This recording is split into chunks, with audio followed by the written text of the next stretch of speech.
اس video میں نظر آنے والے بوکو حرام کے سربراہ ابو بکر شکاؤ نے مبینہ طور پر خودکشی کر لی ہے۔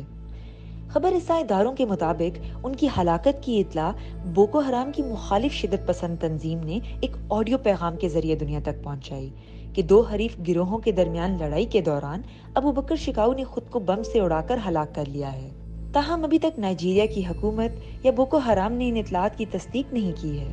اس آڈیو پیغام میں کہا گیا کہ شکاؤ نے زمین پر ذلت برداشت کرنے کے بجائے بعد کی زندگی میں تذلیل کو ترجیح دی ہے اور اس نے دھماکہ خیز مواد سے فوری طور پر خود کو اڑا دیا۔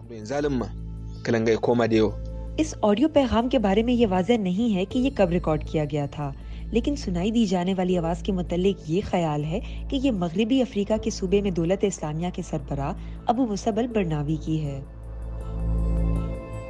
سن 2014 میں شدت پسند تنظیم بوکو حرام اس وقت شہ سرخیوں میں آئی جب انہوں نے چبوک میں 270 سے زائد طالبات کو اغوا کر لیا۔